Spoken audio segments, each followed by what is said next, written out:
Okay, truth be told, we've had this in the can for quite a while. This was one of the ones I wanted to do originally when we had the idea for verses. And it kind of sat on the back burner for a little bit, and I was thinking maybe it might end up in like an Oscar theme or something like that, but it'd be kind of one-sided if it was, sadly.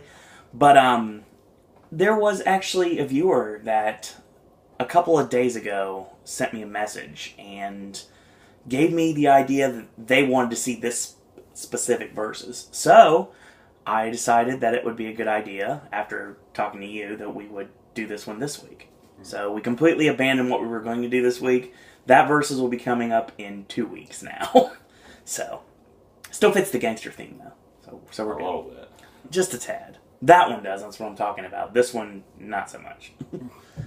So, we're going to find out what happens when Mystic River battles Gone Baby Gone. It's Eastwood versus Affleck. Take it away, AJ.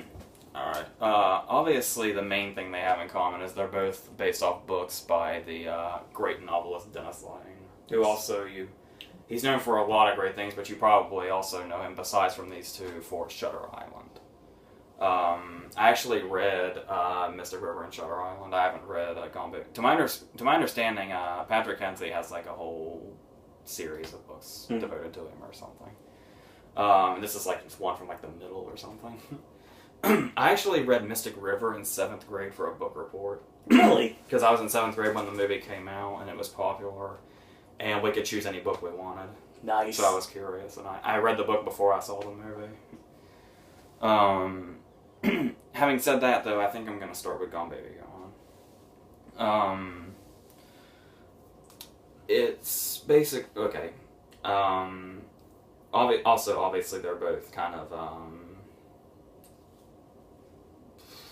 You know what? Let me start over. Gone Baby Gone starts immediately with the possible kidnapping of a girl, a little girl. She's gone missing.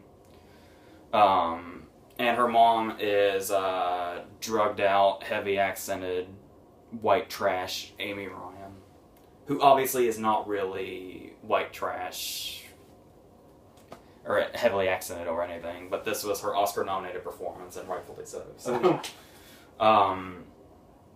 So her family basically hires Patrick Kenzie, who's Casey Affleck, and his girlfriend, who is Michelle Monaghan, to find her, because they basically tried everybody else, but for some reason they have the feeling that they will be able to do it. So they keep to their word and do their own investigation. While being a bit at odds with the cops played by Ed Harris and John Ashton. John Ashton, who you probably know as Taggart in Beverly Hills Cop. And basically it turns into this what starts as finding a little girl turns into a complex mystery involving gangs and murders and drug money and a whole bunch of other elements. The first thing we can probably talk about is the performances, because this obviously has a very big cast list. Not as big as Mystic Rivers, but still, respectable. Starting with Casey Affleck, who seemed like an interesting casting choice at the time, because this is when he was just breaking out. This and The Assassinated Jesse James were in the same year. Before then, he was just Ben Affleck's brother. From Good Will Hunting and American Pie, etc.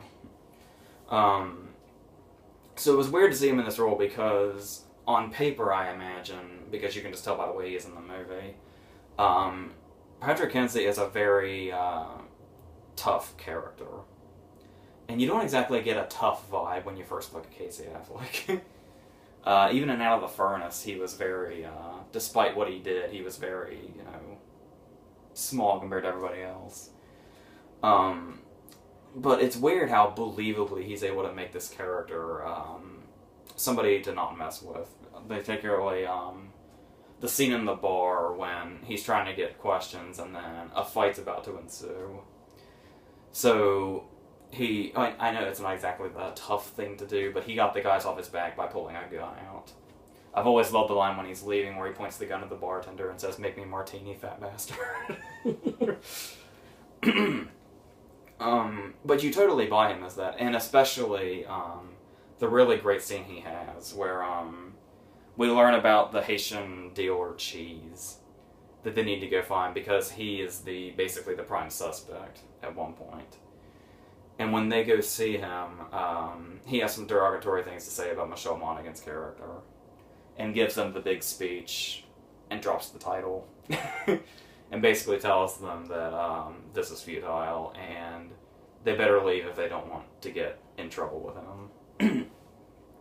And Casey Affleck has this fantastic speech, if you ever disrespect her again, I'll pull your fucking card scene, where he goes through the whole thing about how basically ending with him, you know, getting pounded in prison. It's a whole great monologue, though.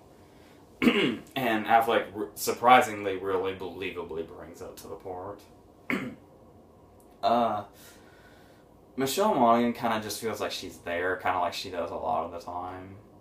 I mean, I think she's not a bad actress or anything, she just doesn't really get those parts that really makes her shine. I mean, she is really funny in Kiss Kiss Bang Bang, and she got a lot of acclaim for a movie I didn't care for called Trucker. But this is one of those parts where she's just kind of there. She gets a really big scene at the end, but until then, she's just kind of his other half. Ed Harris is great here. As Ed Harris is one of the greatest people you can get to play a relatively innocent on the surface, while being extremely threatening character. He can go one way or the other, or both at the same time. Pain and Gain is a good option there. But he has hair in this one. Yeah, it's true. Like he has not before, except in Creepshow. But anyway, and this character, Remy Bresson, is really hard to read, and obviously has some really dark secrets.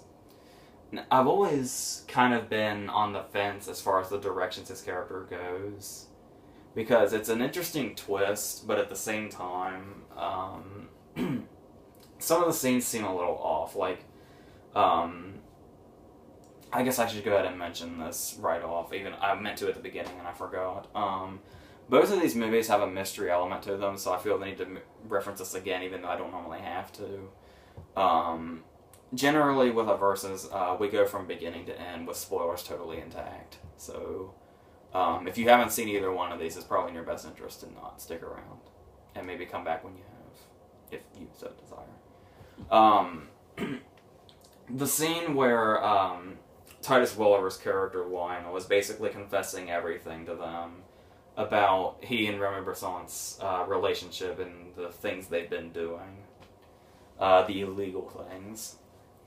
And Bresson comes in to the bar in a sweatshirt and a mask and a shotgun. And he's posing as a robber, but it's basically, he's there to shut Lionel up. That scene always seemed, I mean, I know why it's there, but that scene for some reason always felt really weird to me. And just seemed really, really random and out of place.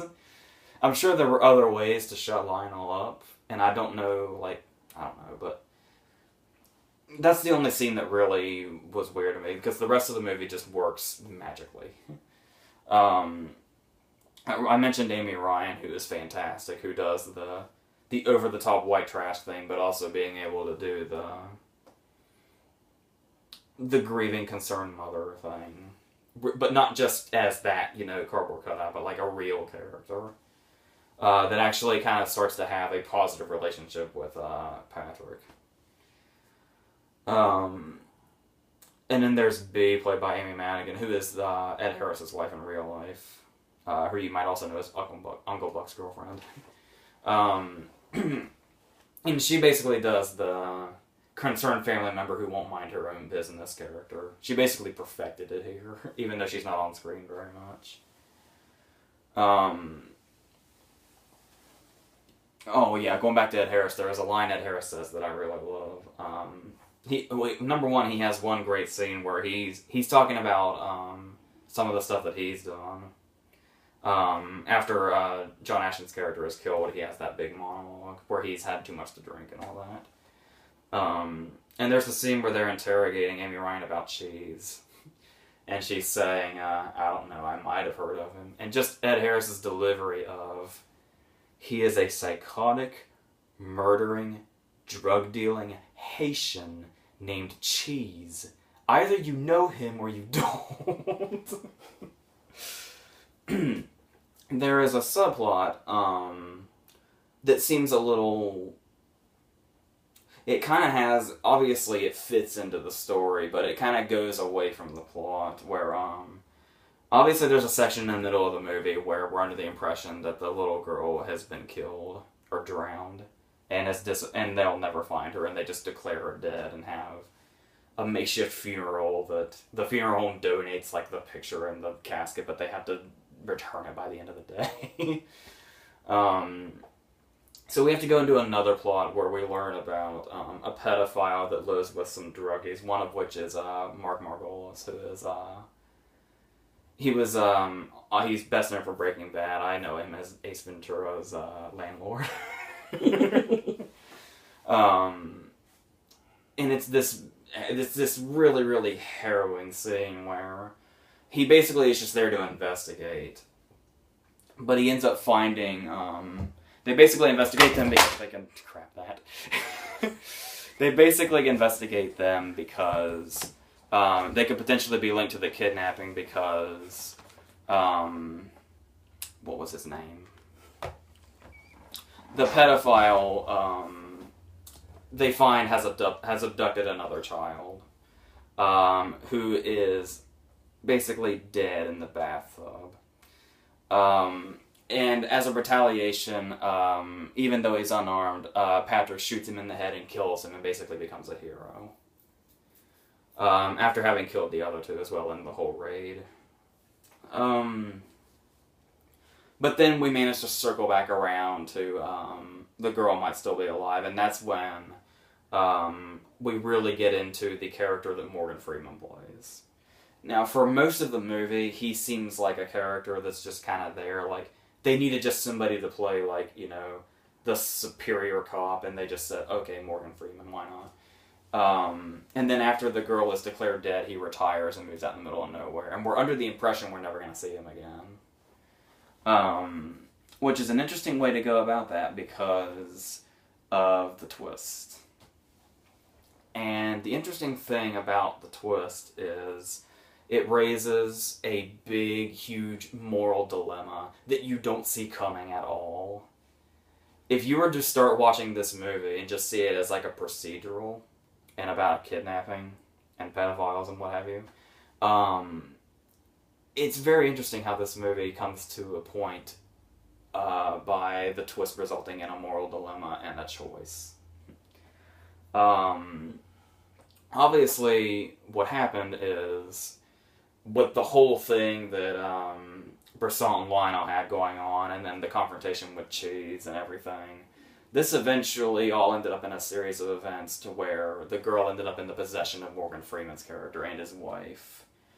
And they basically declared themselves her parents and said, you know, her life with Amy Ryan is not a good one to have. And she's going to grow up miserable and not having the things that she could or should have. So they're basically going to keep her secretly and raise her. And then... Casey Affleck and Michelle Monaghan get into this big moral debate about what should be done.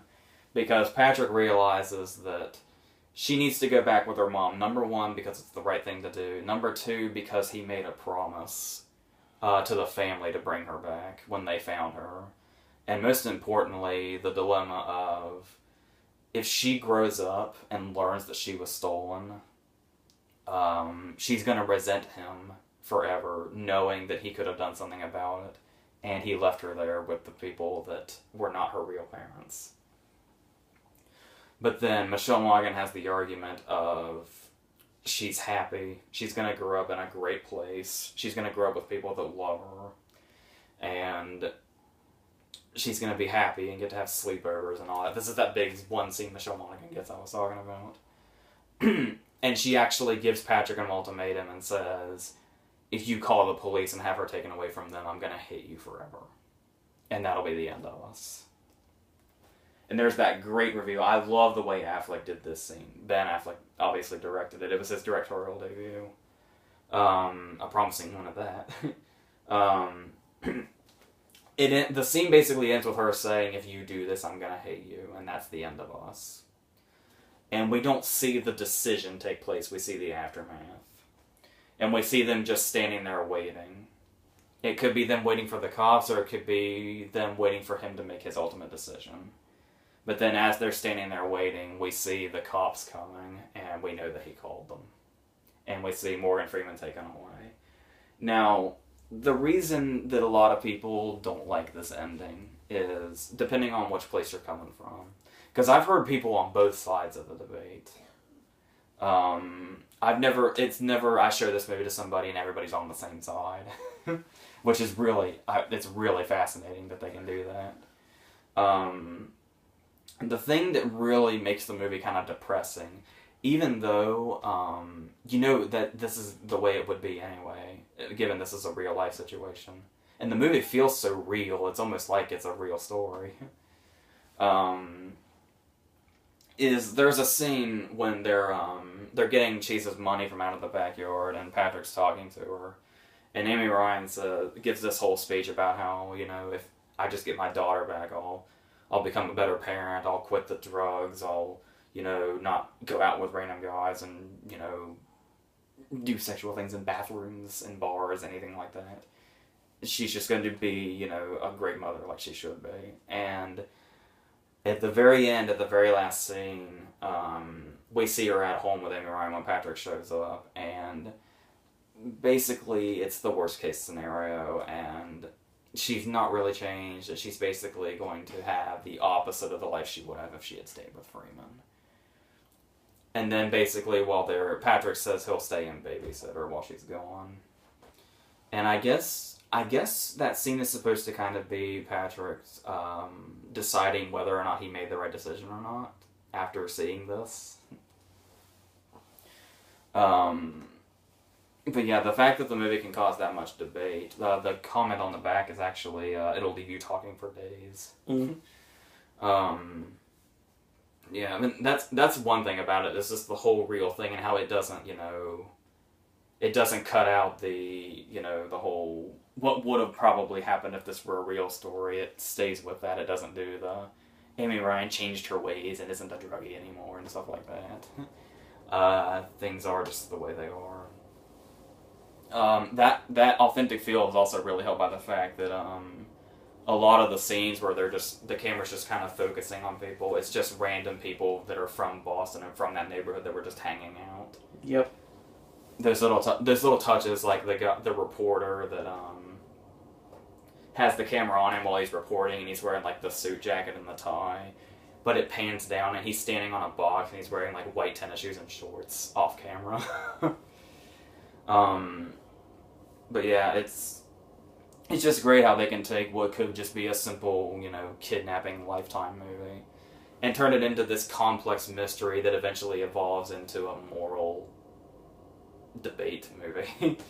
And all these things are in it, and all of them work. And obviously the great performances. And just how it manages to constantly, you know, it seems like it's going in one direction. It gets a point in time in the movie where there is a twist or a turn like every 10 minutes, and it's always something you don't see coming. Like I said, as much as I may not like how the Bresson story was totally handled, it's still not something you really see coming. Like, you sit there, and you see Lionel confessing to them. You don't actually say in your head, you know what, I'll bet this is the moment where Raymond Bresson comes running in a sweatshirt and a mask with a shotgun. And ends up getting himself killed by the bartender. So, yeah, it's got a really good reputation, especially as Affleck's directorial debut, because we've seen how his career's taken off as a director. His next movie, Live by Night's another Dennis Lehane novel. So, And apparently a lot of people think Dennis Lehane is responsible for The Town, which is actually a book called Prince of Thieves by a guy named Chuck Hogan. But apparently he's approached on the streets all the time where people say, man, I love The Town. And he's like, cool, what do I do with that information? Yeah. So, now going on to his other work, we have Mystic River, who, since we always talk about this, we'll go into it first, did really well at Oscar time. Yes. It got nominations for picture and director, and supporting actress from Marcia Gay Harden. I think Brian Helgeland definitely got nominated for screenplay, and it probably got some text as well. This was the year I first actually started watching the Oscars, so my memory's fuzzy on it. But I do vividly remember, as you can see, that Sean Penn and Tim Robbins both won for actor and supporting actor. This story is a little different. It actually starts with, we have three friends who are Jimmy, Sean, and Dave, who are just playing hockey in the street like three normal kids. And their dads are like on the back porch, away from everything, just talking and doing whatever, and it's basically just a normal day for kids. But an ominous car pulls up, and a guy gets out claiming to be a cop, and they're writing their names in the cement, just doing what kids do. And the cop basically tries to convince them that they're going to go to jail for doing that to the sidewalk. But he asks them where they're from, and when Jimmy says, I live over there, and Sean says, I'm right here, Dave makes the mistake of saying, I'm like a couple of streets down. So the cops know that nobody's around directly to claim Dave, so he's basically who they've chosen. So he claims he's taking Dave home so he can get in trouble with his mom. And they drive off with Dave, and of course, they're pedophiles who have just abducted him right in the street in broad daylight. So the kids go and they tell their dads about it, and Dave eventually escapes and comes back. But he was in there for days. We get very little tiny clues as to what was going on, but really we don't want to know. But when he comes back, he's not the same, obviously. So then we flash forward, and all three of them are adults, and Jimmy is Sean Penn, that's so confusing. Sean is Kevin Bacon, and Dave is Tim Robbins. And they've all moved on. Jimmy is a widower who is remarried to Laura Linney and has 3 children. He has the daughter, who's played by Emmy Rossum, with his first wife, and then the other 2 children with Laura Linney. Sean is now a co-op and is estranged from his wife, who basically took their baby with her. And he basically gets called by her, but she doesn't say anything and just hangs up on him. Because she's basically trying to reconnect with him, but she can't find the courage to. And we have Dave, who is married to Marcia Gay Harden and has a son, Michael. And we don't really know what he does for a job, but unless I'm forgetting. But basically, he's obviously been... Growing up has not made him forget what happened. Especially when they walk down that... The first time we see Dave as an adult, they're walking down that street he was abducted on. And he sees the names that are still there. And his half name from where the cops interrupted him. And then everything... They come back... Normally it's just they've parted ways since they were kids, and now they just say hi in the neighborhood, whatever. But they come back together because a tragedy happens, and they're all 3 linked to it. Jimmy's daughter is brutally murdered. Sean is the cop investigating, and Dave is the main suspect. Because... And the movie basically does everything they can to convince us that Dave did it. Because it starts with him... her plan is to elope with Brendan Harris, who is played by Smalls from The Sandlot. Who is the son of a guy that Jimmy is not fond of, so he automatically hates Brendan just by association. There's a whole other twist there, but we'll get to that. And they do everything they can to make Dave look guilty because he's the ultimate red herring. Because for starters, before she's leaving to elope with Brendan, she goes out and drinks with her friends. One of her friends is Ari Grainer, who's a lot more famous now than she was then. And Dave's also at the bar that they're at, and they get on the bar and start dancing, and the shot lingers on Dave just watching them. And then the scene immediately cuts to Dave getting home at 3 in the morning, and he's covered in blood. And Marcia Gowan's character immediately thinks that his story is off because he's saying that he got mugged. Because he's got blood all over him and his hand is messed up, but he's got a slice across his stomach. And obviously it's a bullshit story because he talks about the fact that there was a mugger. And the mugger said, your wallet or your life, bitch, I'm leaving with one of them. So you know this story is not true. But he's very convincing. And then he gets like his facts mixed up, and he says, like, you know, I swung at him and then he swung at me and it got out of control, and then he changes it and she says, I thought you said you swung at him first, and he just starts to panic and says, let me tell the fucking story. So you know he's hiding something. But we never... It's not till the very end we see why he's covered in blood. Because he has a different story for every person that asks him about it. So he's got guilty written all over him. Now, the really special thing that this movie does is, from here on, it could have turned into like a thriller. Or just a simple procedural Law and Order type thing. But this movie is all about the emotional resonance of it.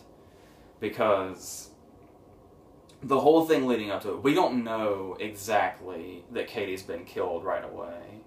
We do know that Dave showed up in the middle of the night covered in blood, and her car was found in the middle of the street with blood in it. But we don't know what happened to her yet. We find out as Jimmy finds out, which I thought was a really fantastic way to do it.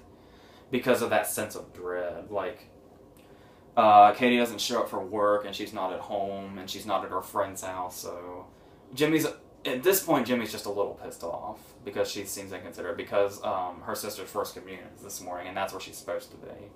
But she doesn't show up for that, either. So there's a little worry, but for the most part, he's just flustered and trying to get everything in this day accomplished, because it's a really busy day. But then the first communion ends, and they're outside, and all the police cars drive by. And you see that look on his face where he's not sure, but he senses that might be about her. So he goes to investigate, and this is where we meet Lawrence Fishburne's character, Whitey Powers. It's Sean's partner. He's also a really great character. He does the funny, he does the detective thing, but he does it in kind of a funny way and kind of a serious way, depending on what he needs to do. And things are slowly more and more revealed to Jimmy. As first he gets there, he's just there to investigate out of curiosity. But then he sees that it's her car. But then they still haven't found her yet. But Sean manages to calm him down until they figure something out. And there is that moment where just the way it has been unfolded so far, it's just really, your heart just literally sinks like it would if you were Jimmy himself. We don't see what happens right away, but we see Sean, and he's walking towards the crime scene, and then he gets a call on his radio. And the guy on the other end of the radio says, Sergeant Powers says to get down here now, it's a fucking mess. And when you hear that, you just know something horrible has happened, and the way the scene has built up to it at this point really makes it just hit really hard. Before her body's even revealed, just hearing the guy say that over the radio just makes you realize the worst possible scenario has happened. Now, this brings us to the most famous scene in the movie, which will make us talk about Sean Penn's performance, his Oscar-winning performance.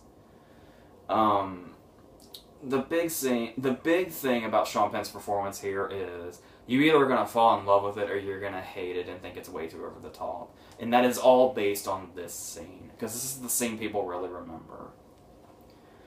Now, of course, it's been revealed that it's her body, and she's been beaten and shot and God knows what else, and she's just laying in a ditch in the middle of the woods. And Jimmy has basically put this together. So he and his wife's cousins, the Savage Brothers, who are basically a group of criminals, managed to break their way through the crime scene.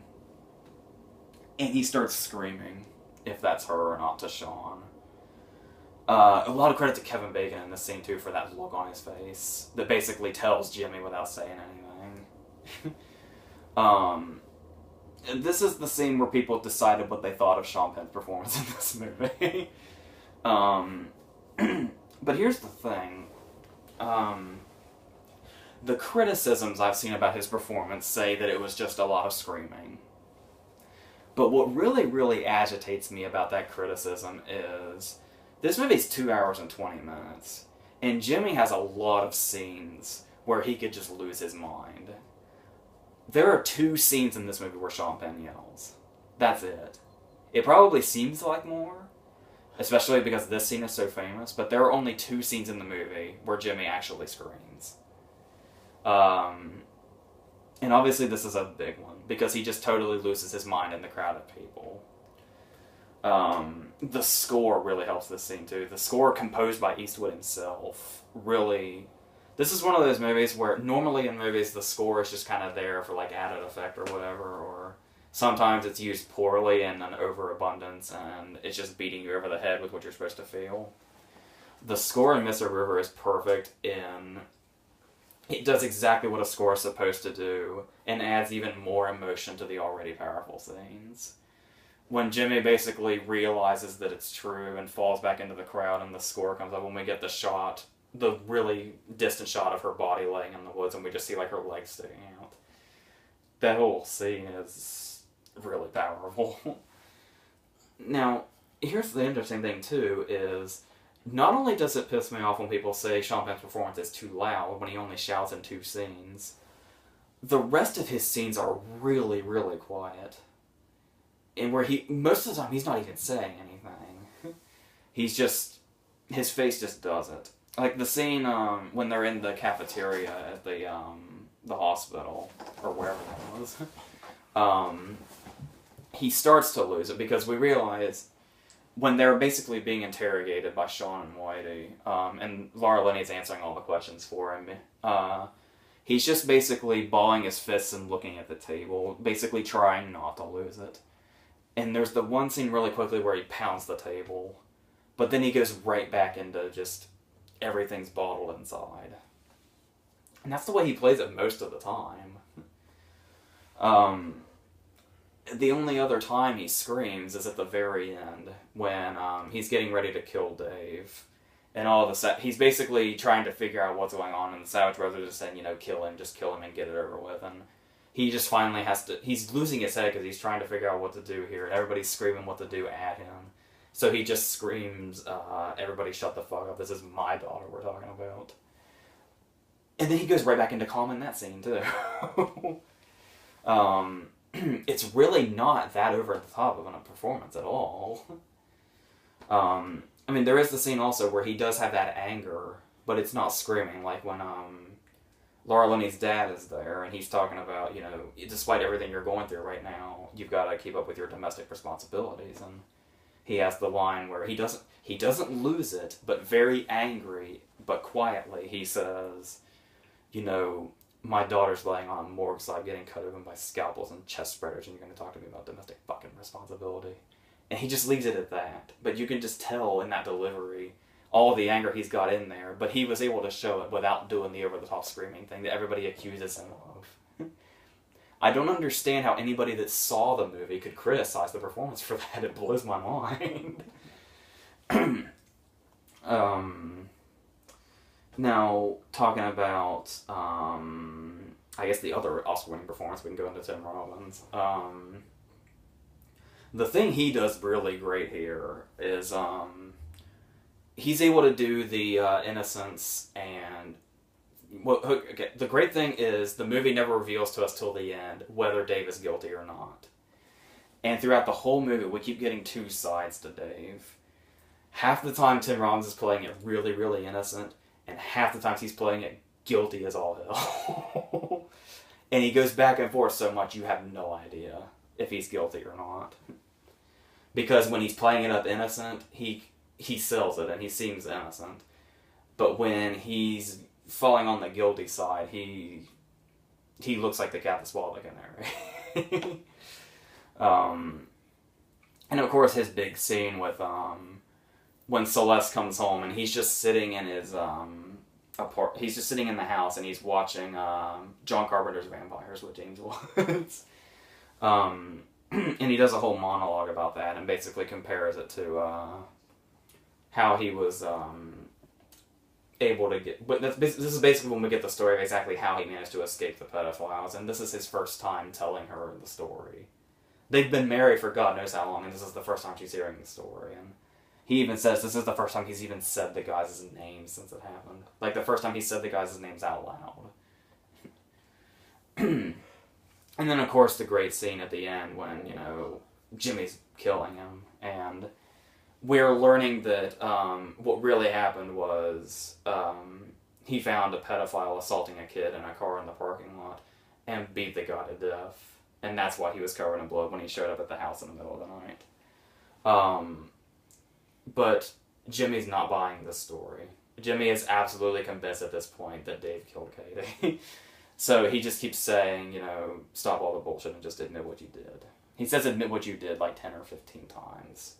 And finally Dave just gives in because Jimmy basically lies to him and basically gets it out of him by saying, if you just admit it and say you did it, I'll let you live. And that'll be the end of it. So just to finally end this, Dave just gives in and says, okay, I did it.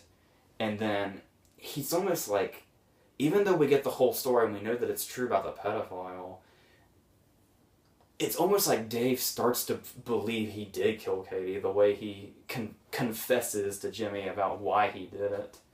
When he says, like, you know, it was because of the dream and how it was about youth and something that I never had, and that's why I killed her. I think at that moment, Dave actually believes he really did kill Katie, even when he didn't. Because Dave is just that far gone at this point. Not to mention he's drunk, because they got him drunk on purpose. There's that great parallel shot where, at the end they talk about how,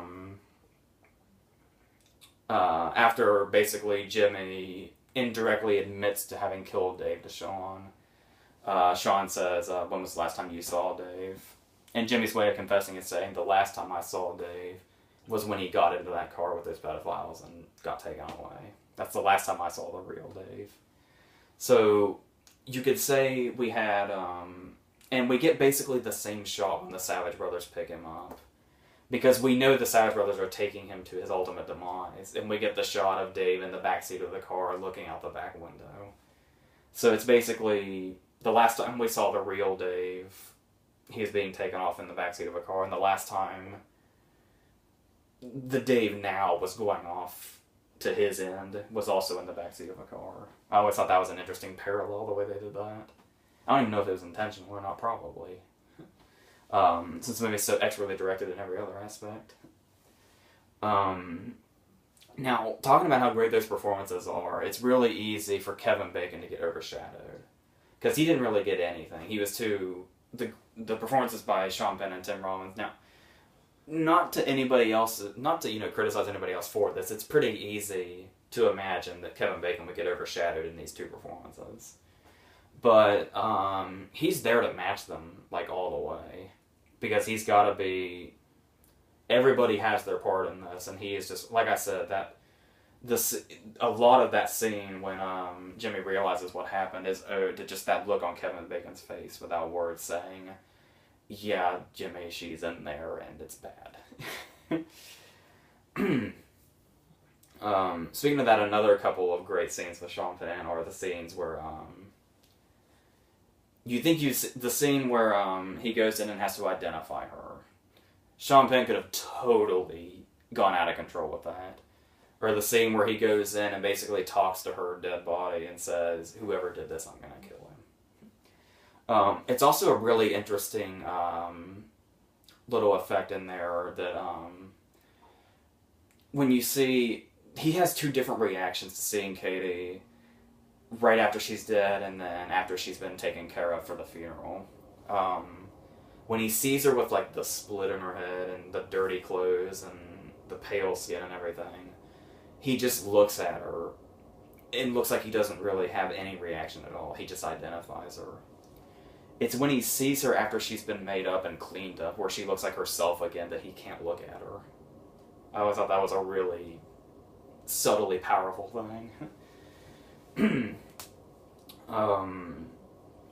And there's a lot. Obviously, there's a lot of fun supporting characters, like some of the witnesses and the people being interviewed, like the woman who overheard that Katie somehow knew the shooters because she said hi to them, and she does like the. They said, "Well, could you see them outside your window?" And she's like, "Well, no, I was in my dressing gown. I don't go to the window in my dressing gown."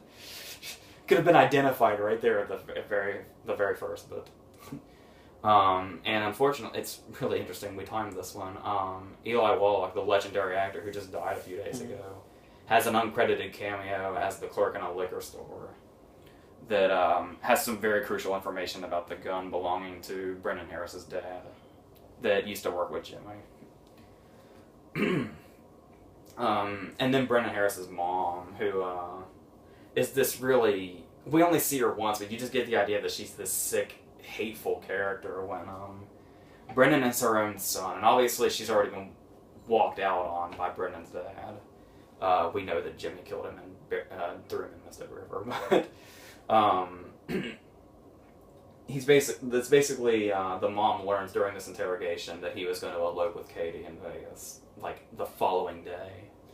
And the mom gets really resentful and says, "You were going to leave me just like your father did." And now, granted, Brendan could be put on trial for murder at this point in the story. This is before he took the polygraph and that he passed.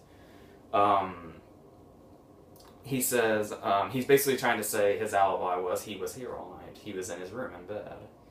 And his spiteful, resentful mother tells Sean, when he asks her if she can confirm it, she says, "Well, I can confirm that, he was here and went up to his room, and then at 9 o'clock in the morning he came down for breakfast. But that's not to say he didn't sneak out the fire escape last night." So she basically, out of spite, tries to set her own son up for the murder of his girlfriend he didn't commit. So, but yeah, the whole moral of that story is the Harris family's not to be trusted. As we learn, because now we're at the point where we talk about the very controversial ending to this movie, where we learn who the killers are, and most people are not pleased.